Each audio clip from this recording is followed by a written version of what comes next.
In this video, we're going to balance redox reactions. So redox stands for reduction when something loses electrons. Redox when something gains electrons, that's reduction. And then oxidation when something loses electrons. And in this process, there's a couple methods to do this. They have a trial and error method mentioned in chapter 4. And then they have like a really long method mentioned in chapter 18, I think, when we get there. But I like the hybrid method. It kind of gives you some structure, but not too much, and hopefully a time-effective way for solving these types of problems. So first thing we're going to do is look at an equation we have here and balancing MnO4 minus plus Fe plus 2 ion, forming Fe plus 3 ion, and Mn plus 2. Now, you look at this and say, how can you even balance this? There's oxygen here, there's nothing over here. You can add H plus or OH minus or H2O if you're balancing, whether you're balancing in acidic or basic conditions to make these things work out. So we'll see how that goes with what's going on. The first thing we have to do is identify oxidation numbers. And all of these guides are in your reaction guide or writing chemical reaction formulas guide. And I have that on Schoology. So here's one of them. Oxidation number of an atom. A free element is 0. Oxidation number of monatomic ions equal its charge. Oxygen's almost always -2, except if you get a peroxide, which is rare. Hydrogen's essentially +1.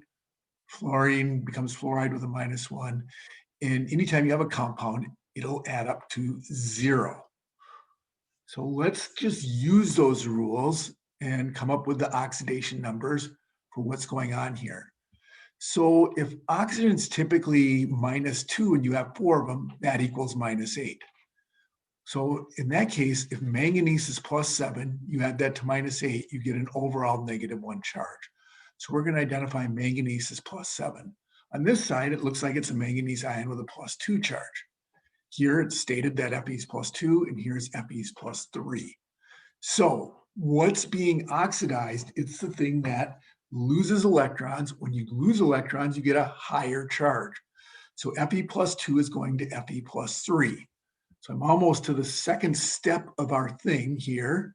It says write down the charge numbers for each of the elements, which is what I did. I said what's oxidized, what's reduced. Now I'm going to write half reactions for each thing. And in each of the half reactions, I'm going to balance the element that's oxidized, add electrons to things that are oxidized, and so put those on the appropriate side. They add electrons lost or electrons gained to the appropriate sides, and then I'm going to rebalance. So I can talk about that, but let's just take a look at it and how that might look. Whoops. Okay, so looking here, I got the Fe +2 and Fe +3. In order to go from Fe +2 to Fe +3, I must lose 1 electron. So I got 1 Fe +2 to 1 Fe +3 forms 1 electron. Now I do the same thing with the MnO4 to Mn +2. That's the reduction half reaction, except this is going from +7 to +2, so it has to gain 5 electrons. So 5 electrons plus MnO4 minus forms Mn +2. Now I look at these two things and say, hey, what's the least, they both got to the amount of electrons lost has to equal the amount of electrons gained. So in other words, I'm looking for the least common multiple of these two things, which is 5. So I'm going to keep this as 5 electrons and times it by 1, but I got to have 5 electrons lost to balance these 5 electrons gained over here.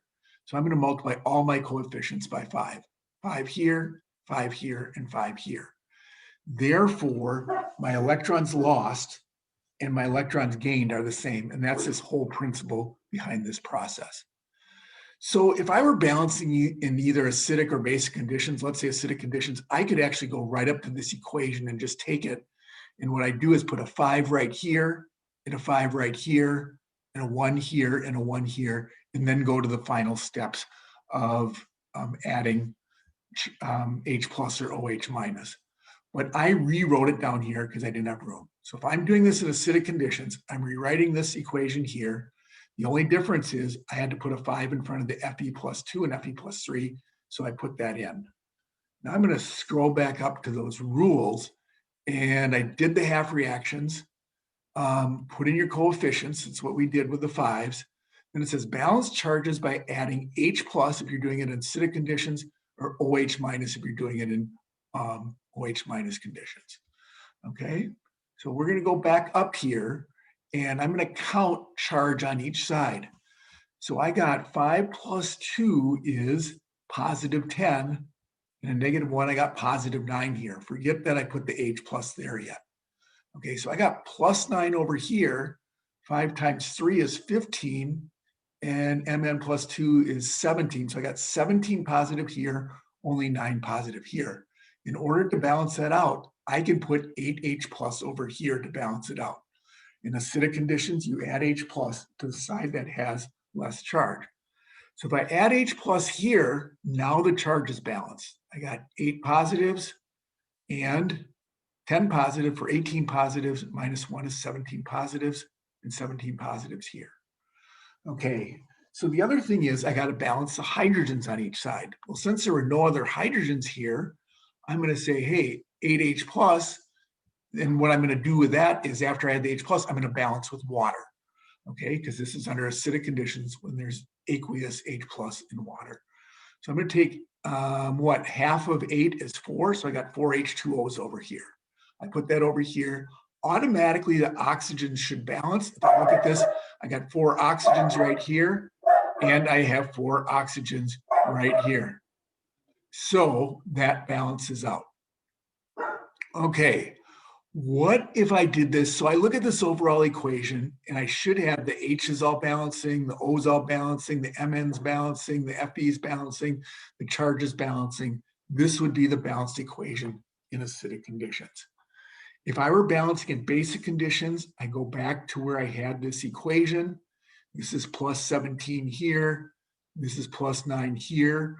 But when you're balancing in basic, instead of adding H plus, you're adding OH minus. So I'm going to add the OH minus to the side with too many H pluses to reduce that.